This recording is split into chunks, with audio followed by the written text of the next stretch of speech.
लेकिन जो बात मैं आपको बताने वाला हूं, फ्यूचर में ये बहुत बड़े लेवल के ऊपर होगा। सिर्फ ऑस्ट्रेलिया में ही नहीं, बहुत सी कंट्रीज में ये मिशन चलाए जाएंगे। आने वाले समय में अंधेरा होगा, लोग सिक्योर फील नहीं करेंगे और इंटरनेट इसे और वर्स कर देगा और खराब कर देगा। जितना अंधेरा ज्यादा होगा उतना ही परमेश्वर का काम भी ज्यादा होगा, उतना परमेश्वर की नीड, जरूरत लोगों को महसूस होगी कि हाँ, हम परमेश्वर के बिना, चाहे वो फॉरेन कंट्री हो, चाहे वो कोई भी कंट्री हो, हम नहीं चल सकते हैं। चीजें एक्सट्रीम होंगी,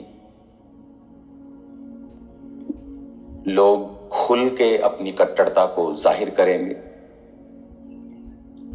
फाइनेंशियल हालत पतली होगी फ्यूचर में लोगों की। अमीरी जिनके पास है वो एक्सट्रीम लेवल पे चले जाएंगे, दुनिया को कंट्रोल करने लगेंगे।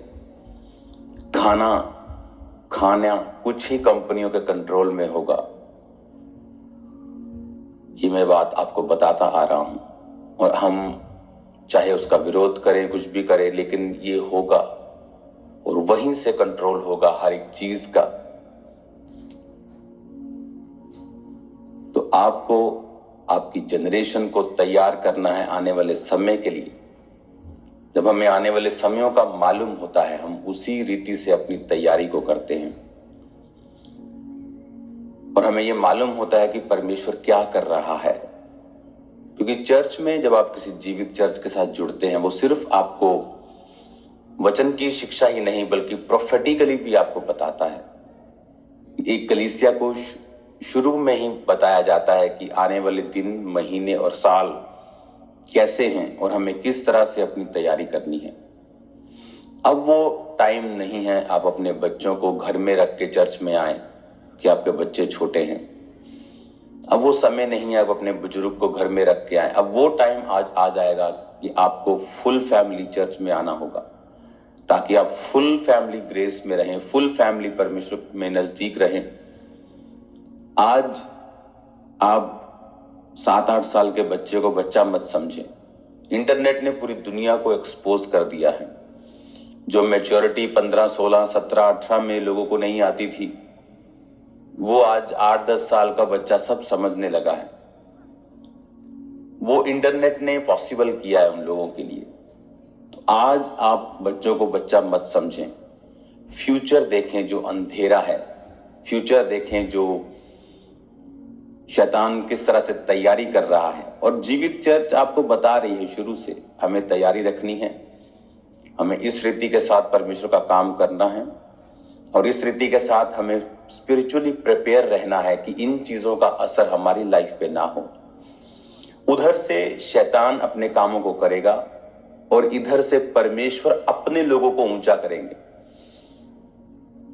समय आ रहा है, सेवकाइयां इतनी ऊंची होंगी, जिस तरह किंगडम होते हैं, परमेश्वर उस तरह से उनको ऊंचा करेगा।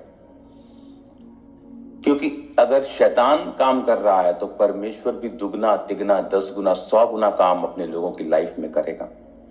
और अधिक मिरेकल्स होंगे, और अधिक जीवित चर्चेस पैदा होंगी, मेगा चर्चेस पैदा होंगी हर जगह, इंडिया में, पंजाब में, दुनिया में। आप ब्राजील की साइड देखोगे, बहुत बड़ी परमेश्वर बेदारी को लेके आए, बहुत बड़ी बेदारी। अर्जेंटीना, ब्राजील आप देखोगे, बहुत बड़ी बेदारी हम देखेंगे, सुनेंगे। आने वाले समय में आप वीडियोस देखा करेंगे कि पास्टर्स उठे हैं हीलिंग और डिलीवरेंसेस के साथ। और कोई शक नहीं होना चाहिए कि क्यों लोग बोलते हैं कि हम क्रिश्चियनिटी का विरोध नहीं करते, हम तो ये पास्टर्स का, क्यों नहीं पास्टर्स का वो विरोध करना चाहते हैं? क्योंकि वही तो हैं जो परमेश्वर की सामर्थ को का प्रगटीकरण कर रहे हैं, वही तो हैं जो परमेश्वर को दिखा रहे हैं, वही तो हैं जो परमेश्वर के कामों को प्रैक्टिकली दिखा रहे हैं कि वो बातें करने वाला परमेश्वर नहीं, कथा और कहानियां सुनाने वाला परमेश्वर नहीं, वो सच का, जीवता और आज का नाव का परमेश्वर है। तो वही तो, इसीलिए तो आप देखेंगे कि उन लोगों का विरोध होता है जो लोग परमेश्वर के कामों का प्रकटीकरण करते हैं। आज ये हमें समझने की जरूरत है। आपने देखा, अगर आप मेरी मिनिस्ट्री को 13-14 साल पहले अगर देखेंगे तो आप देखेंगे कि मैंने बहुत डेमोन्स्ट्रेशंस में करता था पावर की, कि 500 लोग गिर रहे हैं, 100 लोग गिर रहे हैं।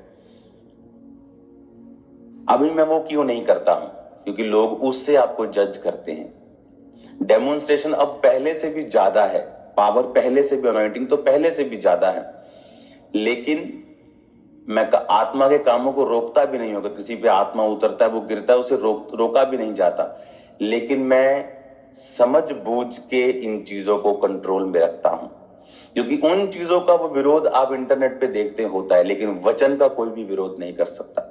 एक जेन्युइन हीलिंग का कोई भी विरोध नहीं कर सकता। उन चीजों का वो विरोध कभी नहीं कर सकते, कभी भी उनका मजाक नहीं बना सकते, क्योंकि उन चीजों में तो सच्चाई जाहिर होगी। इसीलिए मैं कहता हूं कि हमें बहुत बुद्धि से चलना होता है।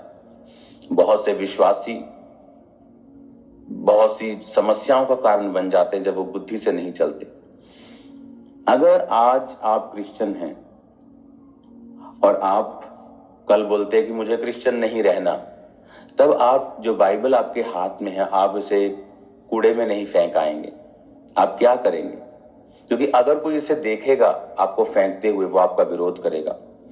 अगर आपको नहीं पढ़ना है, आप किसी क्रिश्चियन को दे दें या आप चर्च में दे दें। उसी तरह से जिस भी धर्म को आपको नहीं मानना है, आपको उसको फेंकना नहीं है, ताकि दूसरे लोगों को विरोध करने का एक कारण मिले। आप जो लोग उन्हें मानते हैं आप उन्हें दे सकते हैं, आप वहां के धार्मिक स्थानों में दे सकते हैं।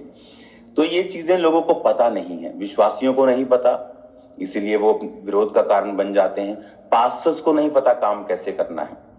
एक एक जन के ऊपर प्रार्थना करने से, उन्हें हिलाने से बेटर ये है कि आप सामर्थ्य प्रीच करें और सामर्थ्य हीलिंग्स करें। वो बुरी चीज नहीं है, आत्मा का प्रकटीकरण करना बुरा नहीं है, लेकिन हमें यह देखना है कि सिचुएशन क्या है। हालेलुया। इसीलिए तो परमेश्वर ने कुछ चीजों को कहा कि सांपों की तरह हमें बुद्धिमान रहना है। जब हम सांपों की तरह बुद्धिमान रहेंगे और कबूतरों के समान, उसने कहा, भोले रहना है। तो ये चीजें परमेश्वर हमें सिखाता है, क्योंकि एक प्रेरित होने के नाते, एक अपोस्टलिक मिनिस्ट्री होने के नाते मैं ये आपको बता सकता हूं कि हमें किस रीति के साथ परमेश्वर के सुसमाचार को आगे लेके जाना है। इसलिए उन लोगों के पास कोई भी मौका नहीं होगा आपका विरोध करने का।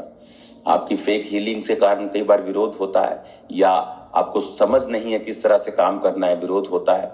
अच्छी चीजों का विरोध हो, कोई प्रॉब्लम नहीं, कोई फर्क नहीं, उससे सुसमाचार बढ़ता ही है। लेकिन हमें यह देखना है कि कहां हम इसको मैनेज कर सकते हैं और कहां से हम परमेश्वर का काम इफेक्टिव कर सकते हैं और शैतान के काम को खत्म कर सकते हैं। हालेलुया। मेरा ये बिलीव है कि आप इन बातों को समझेंगे, फ्यूचर के लिए तैयार रहेंगे, प्रार्थना करेंगे, अपने बच्चों को, फैमिली मेंबर्स को कंप्लीट रीति के साथ आप प्रभु के भवन में बैठकर आप उस ग्रेस को हासिल करेंगे। अब वो समय नहीं है कि आप फैमिली में से एक जना आए और वचन को सुने, बाकी जन घर बैठे हैं। अब वो टाइम नहीं है। अब ये समय है आपको फुल रीति के साथ तैयारी करनी है। एक समय था फैमिली में एक कमाता था और 8 खाते थे। क्या आज आप ऐसा कर सकते हैं? आप नहीं कर सकते। बहुत मुश्किल है आज की फैमिली में एक जन कमाए और बाकी जन खाएं। आज कोई ना कोई कुछ ना कुछ काम करता है, फैमिली मेंबर, तभी चलता है। उसी तरह से वो समय नहीं है अब कि बच्चे पढ़ाई कर रहे तो पढ़ाई कर रहे, कोई बात नहीं, मसीह से दूर है, चर्च से दूर है, पढ़ाई करते जा रहे हैं, और पढ़ाई करते करते कब वो परमेश्वर से दूर निकल कर वापिस आना फिर इतना मुश्किल कर दिया आप कि आपकी व्यर्थ प्रार्थनाएं, फिर आप वो व्यर्थ प्रार्थनाएं कहता हूं मैं कि उस चीज के लिए प्रार्थना करने की जरूरत नहीं थी। जिस चीज के लिए तुमने 10 साल अब प्रार्थना की और उसे वापिस लेके आए, और वापिस भी वो आधा अधूरा आया। अभी अगर तुमने बचपन से उसे सिखाया होता तो वो कभी भी परमेश्वर से दूर नहीं जाता। तो ये व्यर्थ प्रार्थनाएं होती कई बार जो हम अपनी लाइफ में करते हैं, वो करनी पड़ती हैं जब आप उस सिचुएशन में फंस जाते हैं अपनी ही गलतियों के कारण। ना कि परमेश्वर की मर्जी के कारण। हालेलुया। तो फ्यूचर के लिए हमें तैयार रहना है। मैं आपको प्रोफेटिकली बता सकता हूं, जो अंधेरा, जो व्यभिचार, जो गंदगी, जो ओपनली परमेश्वर मुझे दिखा रहा है, आने वाले दिनों सालों में जो लोगों की हालत खराब होने वाली है। फॉरेन कंट्रीज में भी अजीब तरह के माहौल आप जल्दी देखोगे। जो वहां के लोकल लोग हैं वो इस बारे में बात करना शुरू कर चुके हैं, मैं स्पिरिट में देख रहा हूं, और जल्दी वो विरोध में उतर आएंगे। और ये कोई रोक नहीं सकता, आप इसे नहीं रोक सकते, मैं इसे रोक नहीं सकता। मैंने कहा था, मैंने एक सपना देखा, आओ हम प्रार्थना करें कि वो चीज बढ़े और वहां पर लड़ाई हो जाती, वहां पर एक दूसरे को मारा जाता, कि हम उस प्रार्थना से उन चीजों को हम रोक सकते हैं। पर ये होने वाले जो इवेंट्स हैं, हम इन्हें नहीं रोक सकते, ये होंगे। आप अपनी प्रार्थना से अपने आप को, अपने लव्ड वंस को सेव कर सकते हो, अपने आप को हम बचा सकते हैं। हालेलुया। आज एक समय है कि मैं आपके साथ एक खुशखबरी को भी शेयर करूं। बाइबल में परमेश्वर की जितनी कमांड्स हैं, एक अगुआ होने के नाते हम उन सभी कमांड्स को पढ़ते हैं और उन्हें पूरा करना चाहते हैं। क्रिश्चियनिटी सिर्फ आशीष लेने का, चंगियाई लेने का, देने का नाम नहीं है।